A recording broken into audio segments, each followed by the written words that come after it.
Assalamualaikum teman-teman, selamat berjumpa lagi dengan saya Abdurrahman dan masih tetap di channel Abdurrahman ya.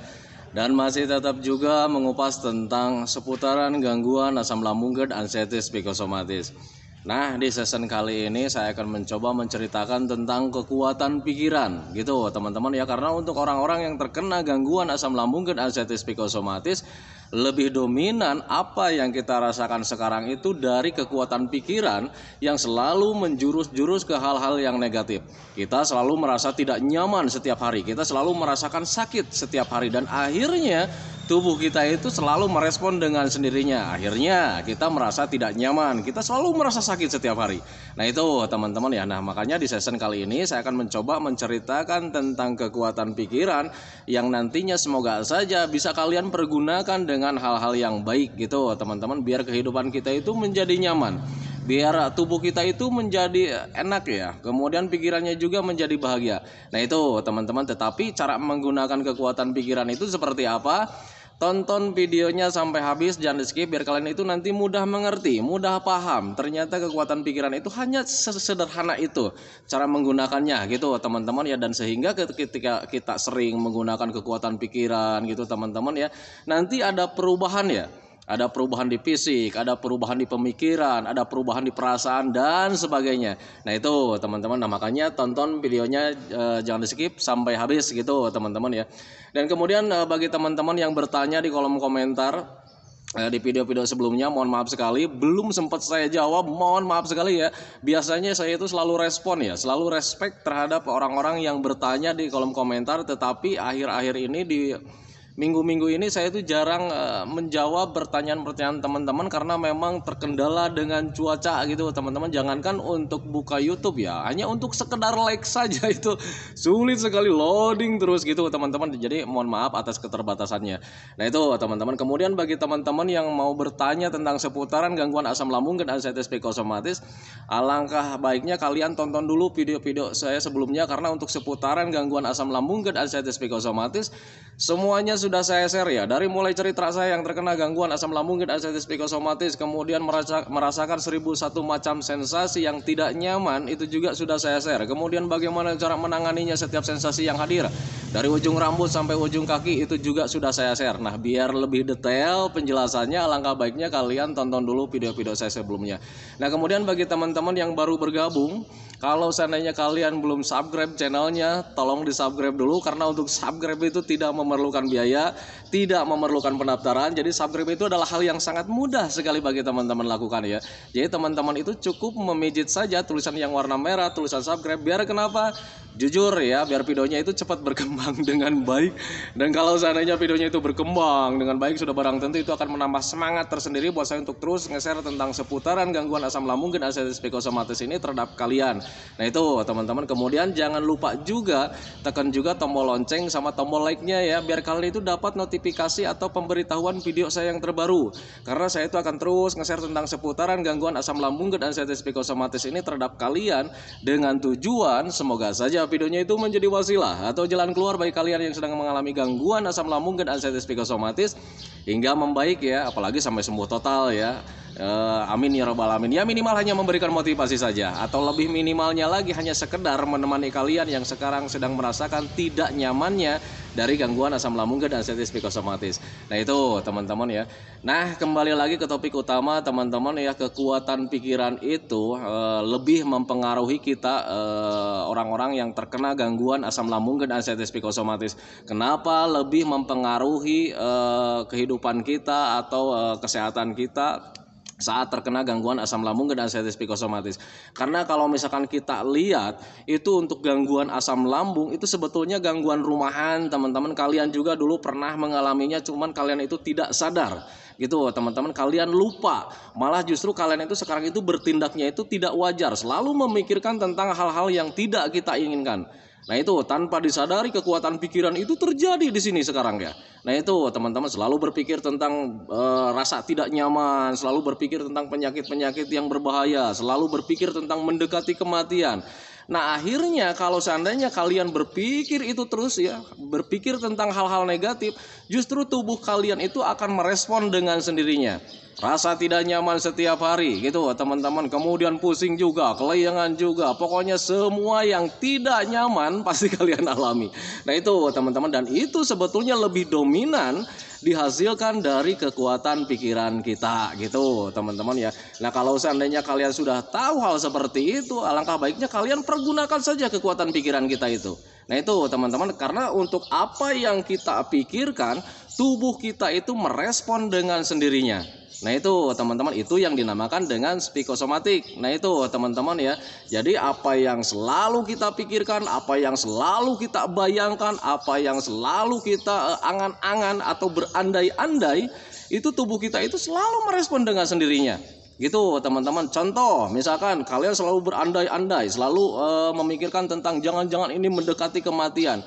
Nah nanti tubuh kalian itu merespon dengan sendirinya menjadi tidak nyaman teman-teman. Padahal untuk mati itu tidak sama sekali.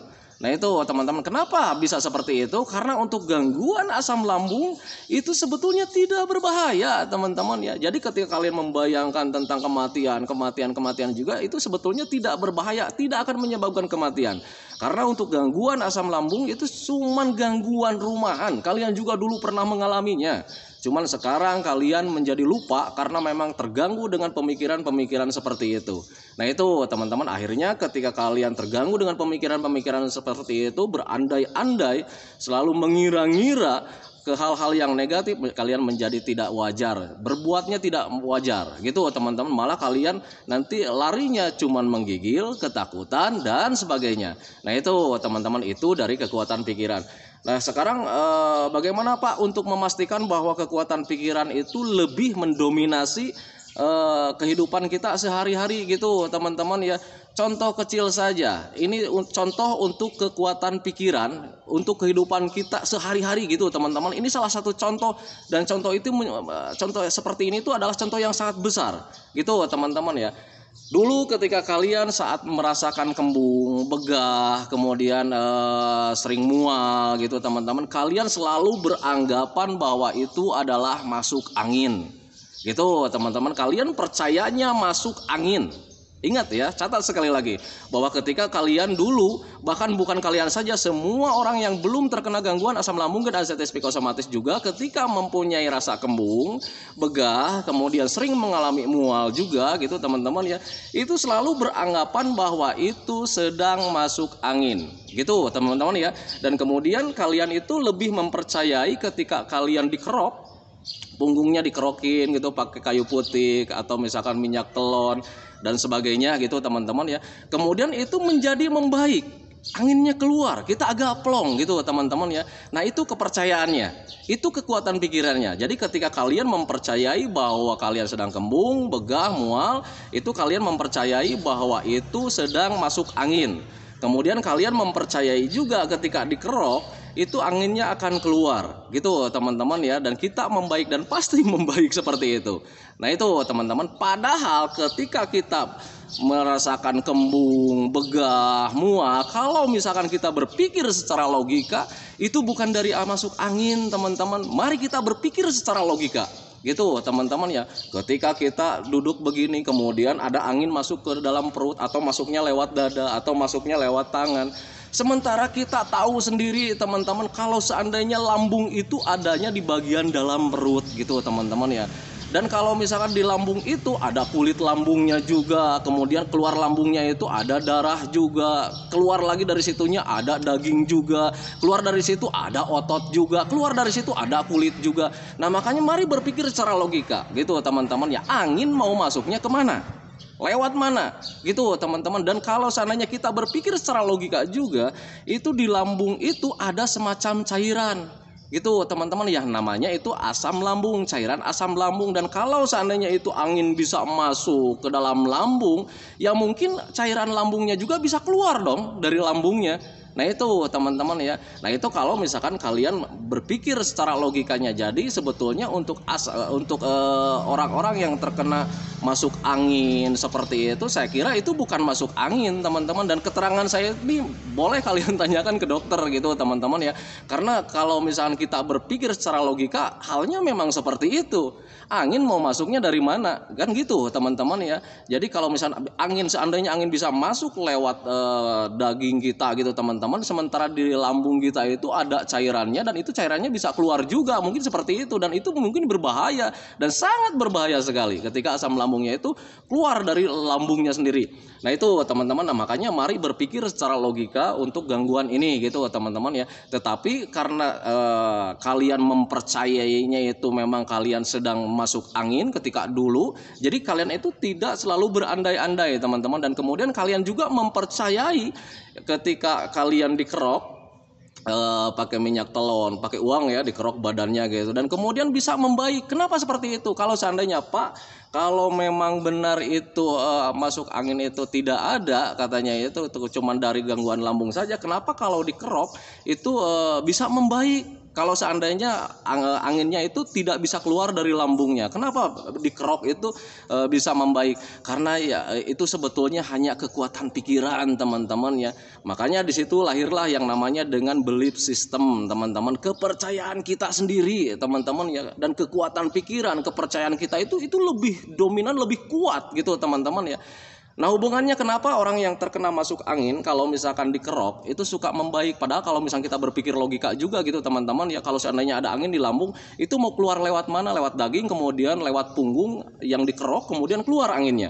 Seperti itu kan teman-teman ya. Mari berpikir secara logika teman-teman. Kalau misalkan kejadian seperti itu ya nggak mungkin juga teman-teman, tetapi ada yang membaik. Nah itu yang dinamakan dengan kepercayaan teman-teman, belief system ya, kekuatan pikiran. Jadi ketika kita dikerok, hati kita senang, hati kita riang, dan akhirnya memicu sendawanya. Kenapa seperti itu?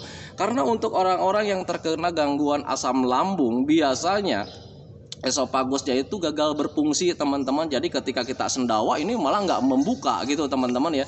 Jadi untuk esofagus itu normalnya ketika ada dorongan yang kuat dari dalam lambung gitu teman-teman, itu secara otomatis si esopagusnya itu membuka dengan sendirinya gitu teman-teman, dan akhirnya kita sendawa gitu kan teman-teman ya.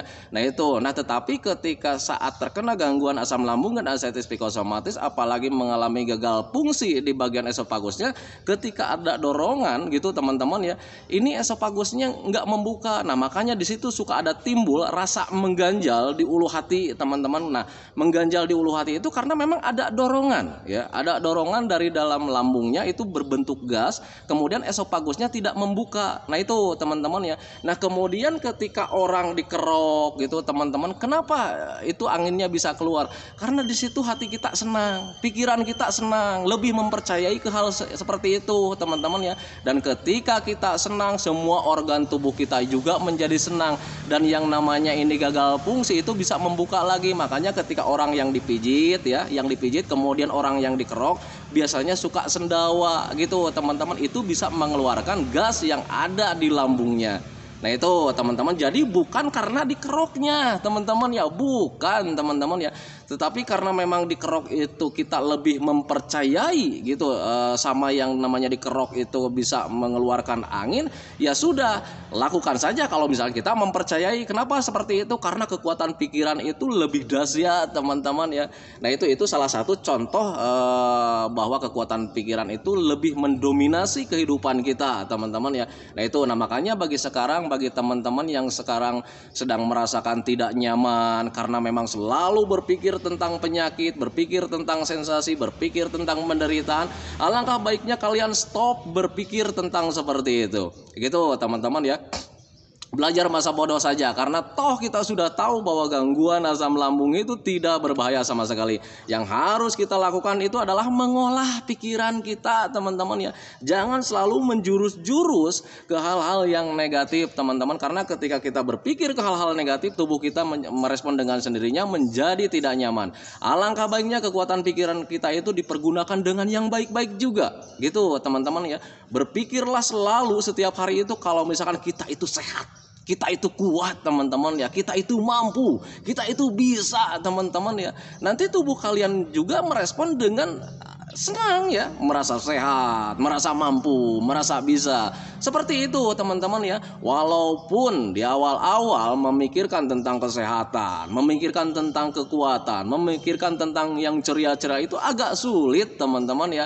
Jujur agak sulit, tetapi kalau misalnya kalian biasakan setiap hari, itu nanti kalian akan terbiasa teman-teman ya, dan kalian akan menjadi nyaman lagi. Nah itu teman-teman. Nah makanya bagi teman-teman yang sekarang selalu memikirkan tentang rasa tidak nyaman, selalu berpikir tentang penyakit, selalu berpikir tentang sensasi, selalu berpikir tentang penderitaan, alangkah baiknya kalian stop berpikir seperti itu, belajar masa bodoh saja gitu teman-teman ya. Tanamkan dalam pikiran kita itu sehat, kita itu kuat gitu teman-teman ya.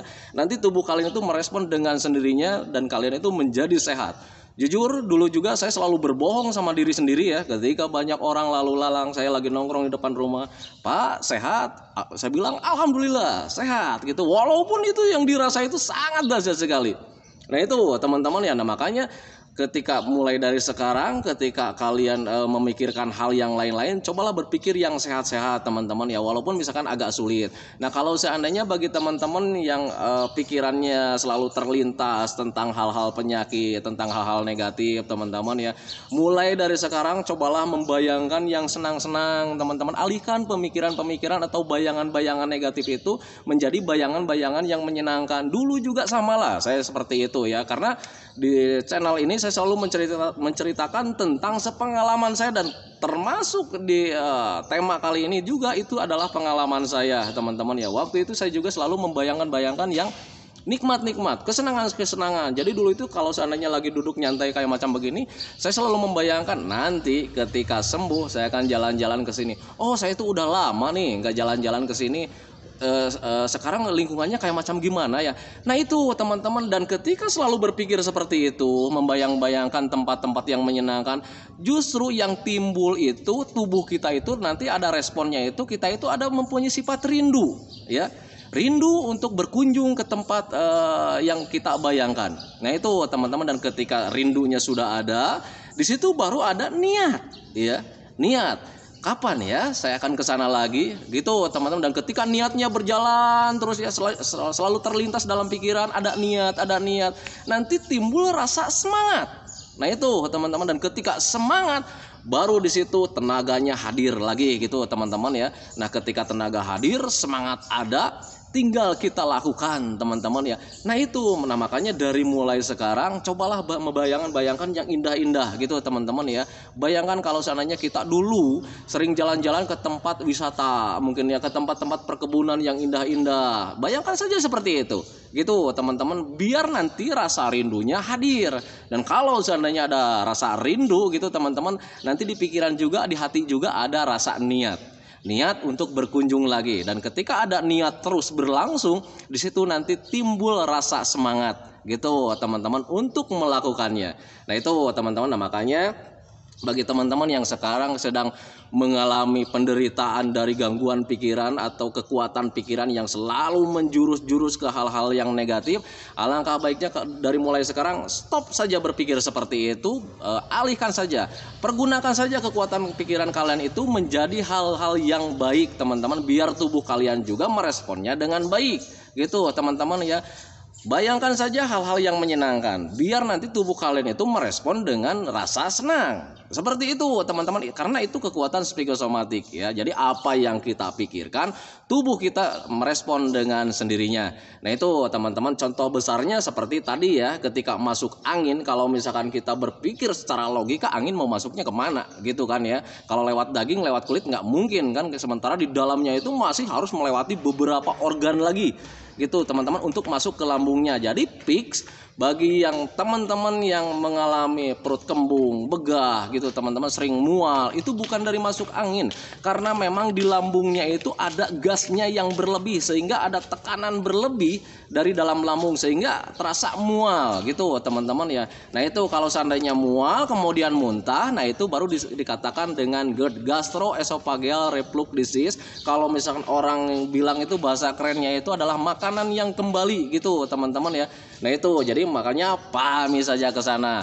Jujur untuk gangguan asam lambung dan ascites psikosomatis semuanya bisa dibicarakan atau bisa disampaikan dengan secara logika, bisa kita jelaskan teman-teman. Jadi semuanya itu adalah bentuk gangguan rumahan teman-teman ya. Dan yang namanya bentuk gangguan rumahan itu sebetulnya tidak memerlukan obat, tidak memerlukan herbal, hanya cukup kita menanganinya saja kalau seandainya kita paham. Nah itu teman-teman, berbeda ketika yang belum paham. Waduh, ini penyakit apa nih? Cari di Google, wah ternyata bahaya katanya gitu. Dan akhirnya rindu dengan yang namanya obat-obatan.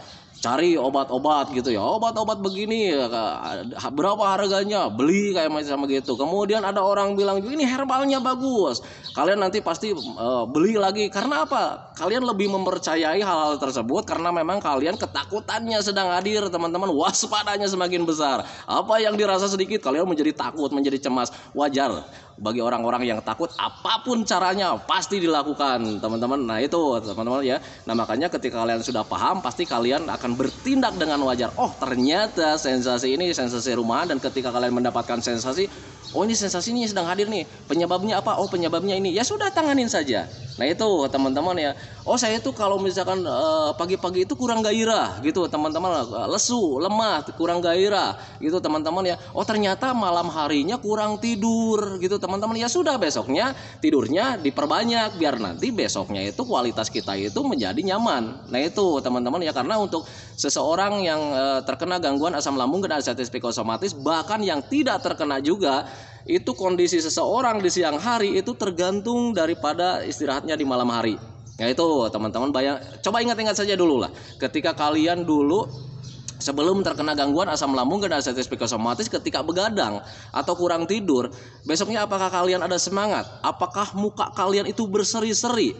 Apakah muka kalian itu cerah? Kan tidak ya, kebanyakannya itu kusam, kemudian tidak ada gairah, malas ngapa-ngapain gitu teman-teman, seringnya mengalami itu lemes. Nah itu teman-teman, nah makanya untuk seseorang itu di siang hari, di pagi harinya itu kualitasnya itu tergantung daripada istirahatnya di malam hari. Makanya saya selalu bilang, untuk orang-orang yang terkena gangguan asam lambung dan ascites psikosomatis, bahkan untuk orang-orang yang tidak terkena gangguan asam lambung dan ascites psikosomatis juga, itu untuk tidur itu sangat penting teman-teman ya. Minimal 8 jam dalam satu hari gitu, dalam satu malam gitu teman-teman. Dan kalau misal kalian tidak percaya, lakukan saja, karena untuk melakukan tidur di malam hari 8 jam itu tidak rugi teman-teman ya, tidak memerlukan biaya. Dan ketika kalian mencoba ya tidur di malam hari itu 8 jam dalam satu malam, coba bandingkan keadaan kemarin sama sekarang ketika kalian tidurnya itu sudah full, pasti ada perbedaan dan lebih nyaman teman-teman ya. Nah itu pengalaman saya gitu teman-teman ya. Nah itu teman-teman video dari saya, semoga saja videonya itu menjadi pencerahan, semoga saja videonya itu menjadi pengertian buat kalian, semoga saja videonya itu menjadi wawasan buat kalian, sehingga kalian itu menjadi lebih baik lagi gitu teman-teman, menjadi lebih paham, lebih mengerti tentang gangguan asam lambung dan ascites psikosomatis, sehingga kalian nanti tidak selalu berandai-andai, dan kemudian kalian juga nanti bisa melakukan penanganannya juga dengan wajar gitu teman-teman ya.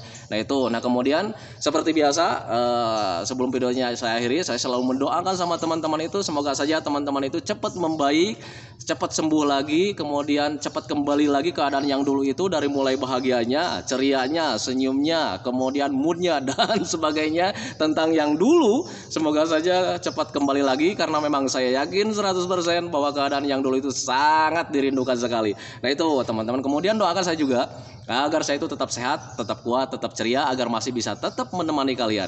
Nah itu teman-teman, saya hentikan videonya teman-teman ya. Assalamualaikum warahmatullahi wabarakatuh.